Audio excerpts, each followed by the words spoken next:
Hi everyone, Steve here.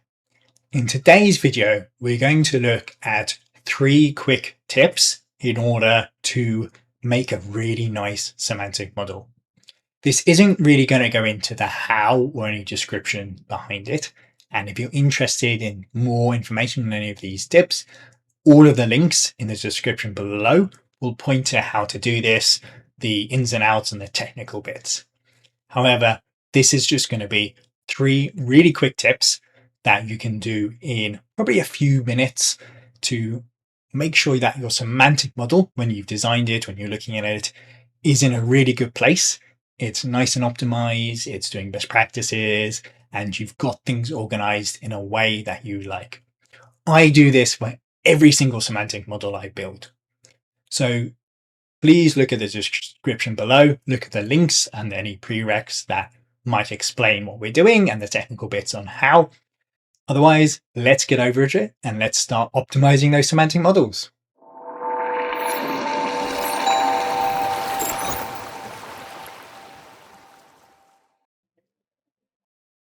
First, let's have a quick look at our model.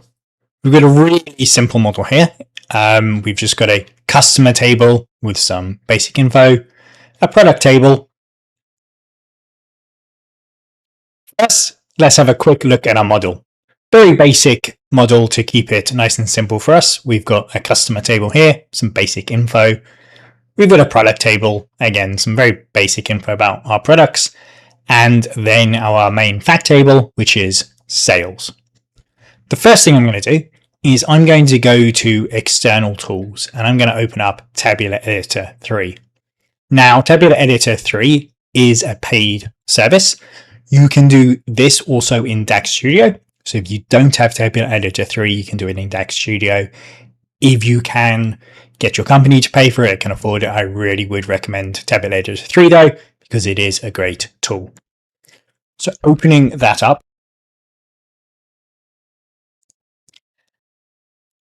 I open into Tabular Editor. Now you can rearrange this, but I have the Vertipack Analyzer tab open. Again, also available in DAX Studio. What I'm going to do is I'm going to click this Collect Stats button here. And you'll see my total size of the model is about 116 megabytes.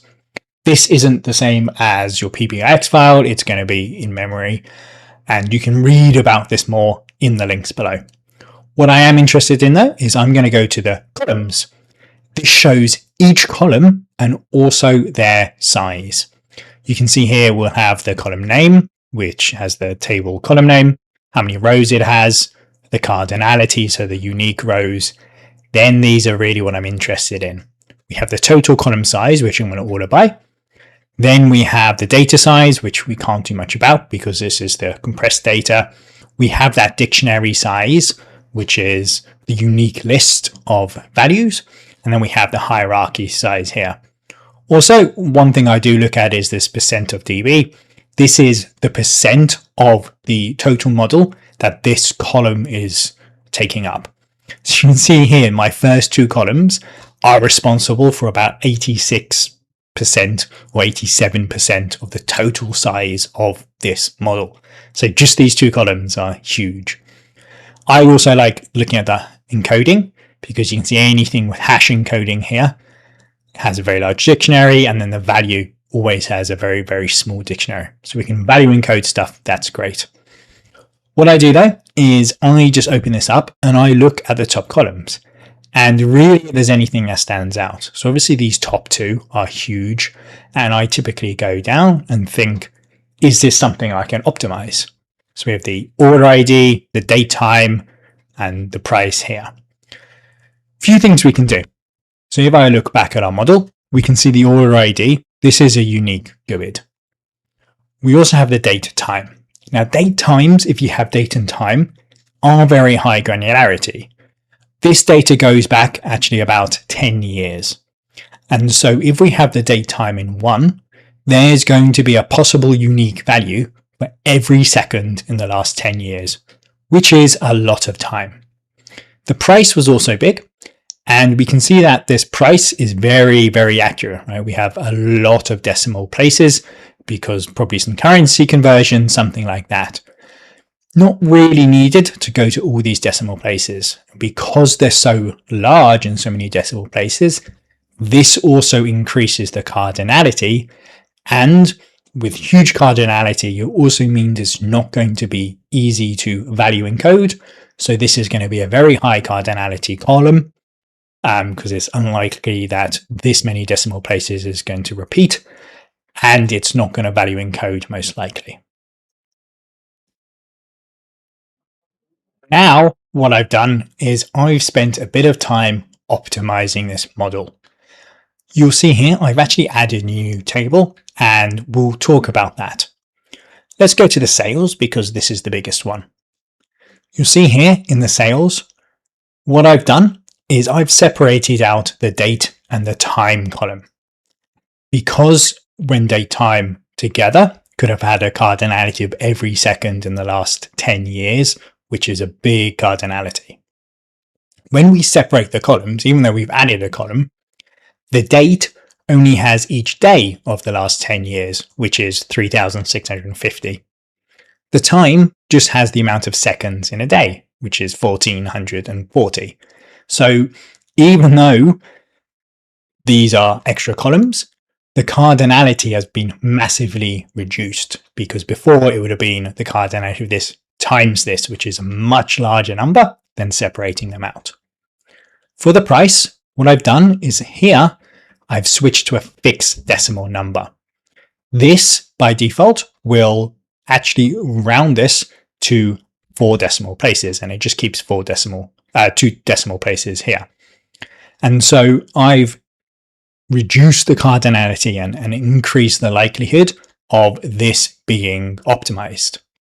Another one I did is we'll see that the product ID was stored as a text value, and I've changed that to a whole number.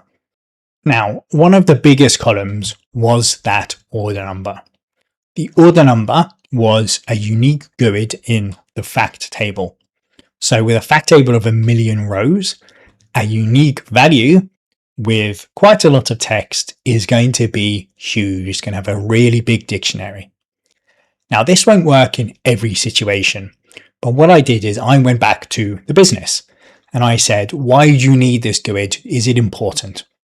Often you don't need a unique key in the data model. It's, you might want to do a count, you can just do count rows. There's not a lot of use. However, when I spoke to the business, they say, yeah, we don't use it in Power BI reports, but we use it in paginated reports, and we want to display it on a paginated report. What I did then is I created a new table. So I removed it from our sales table, and I created a new table with just order number. And you'll see here, this cannot be shown because this is a direct query. So this is a direct query table, and I've created a composite model. I have the order number in it, but I also have the product ID and the customer ID, so we can link it to the dimension tables. This, of course, is going to be very slow if we try and use it. In reports, it's not going to filter well, and obviously this is not going to filter this table. However, when we only need to display it on a report, in a paginated report, we can use this in direct query.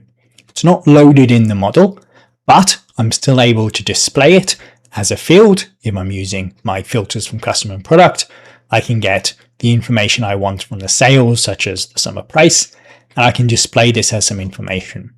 Because we're only using in paginated reports, I don't mind if it's going to be a bit slower, because the expectation is paginated reports, you click run, it's going to spin for a while, then send something or download something. Again, this isn't a stereotypical use case, I'm saying do this every time, but just an example of how removing this one column and also optimizing a couple of columns in the sales table, this has actually lowered my report size, my semantic model size quite drastically. And we can see how much by. So if I go to my external tools and go to my tabular editor 3. Now we've opened up tabular editor 3 on the new model. Again, you could use DAX Studio if you don't have TE3, want a free version. I'm going to click collect stats again. You'll see here now that previously my total size was 116 megabytes. This has dropped to under 18 megabytes. That is a huge optimization just based on a couple of columns. So if I go back to the columns, I can see the column size, and you can see here now, actually the biggest column is the time. You know, if this was still a model, this is 28%. If this was still a model that was causing me issues or anything like that, maybe I don't need the seconds, and that would reduce the cardinality a lot. So just by doing a few optimizations here, by checking out the biggest few columns, optimizing them, I'm able to actually massively reduce my data size.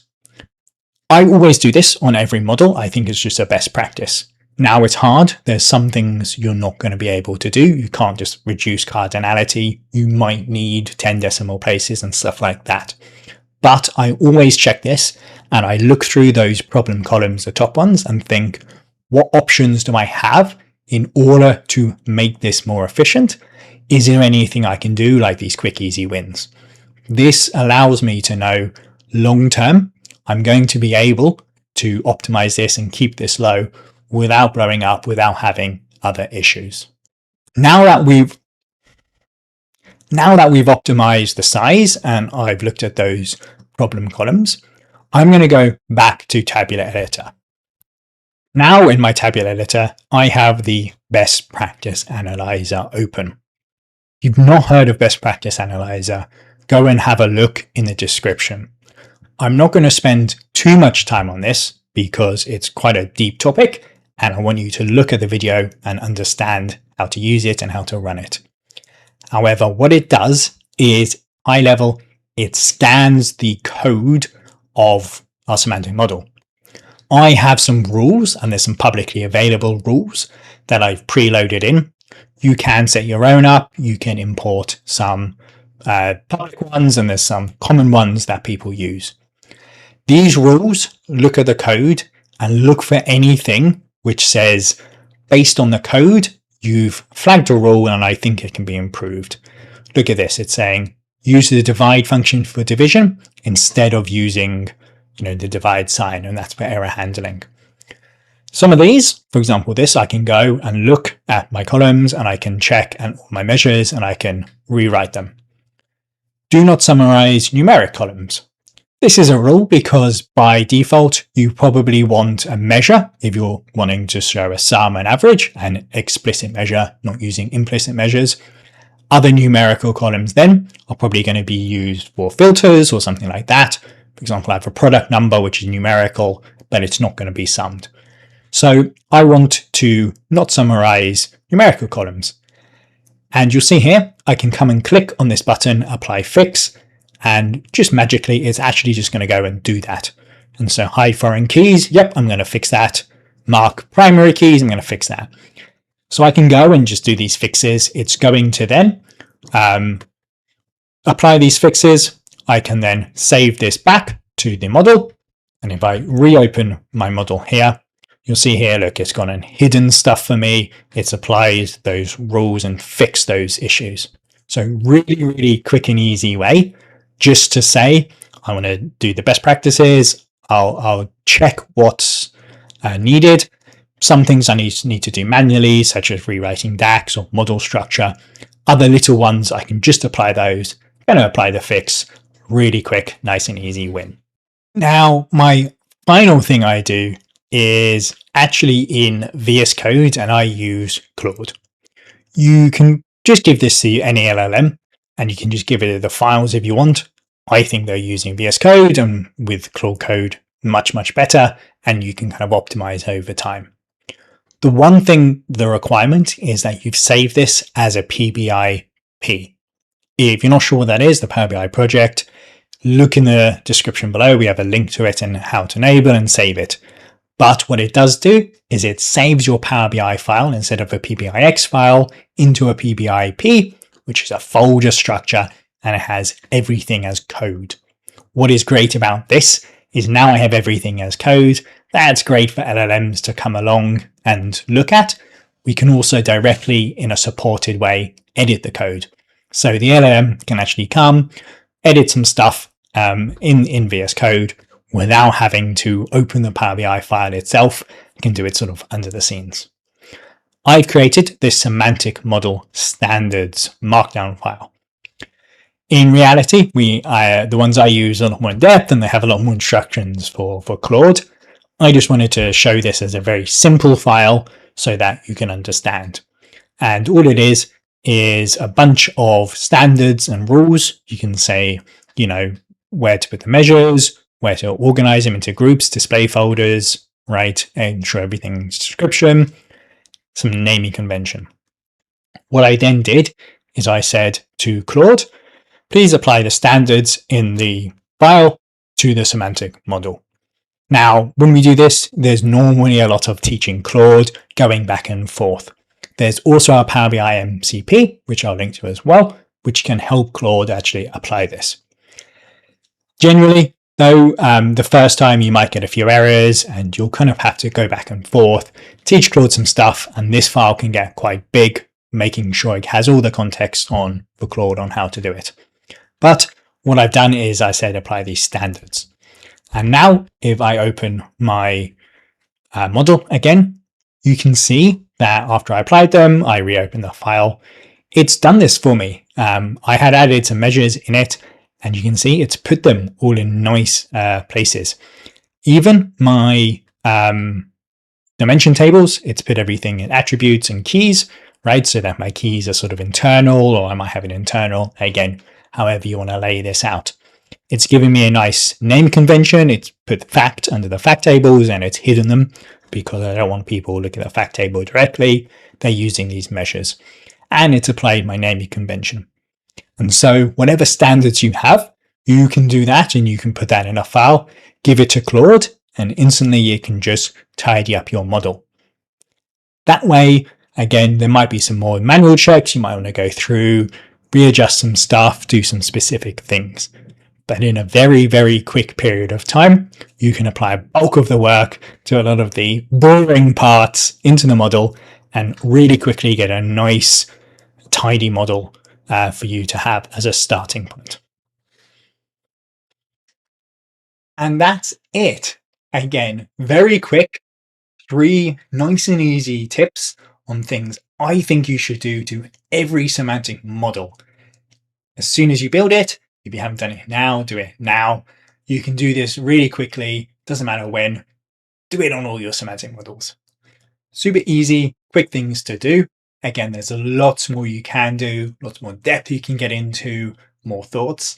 However, these are just nice and easy, quick tips that I like to do every model. Thank you so much. Please do like and subscribe, helps us grow the channel, and follow along for our next video.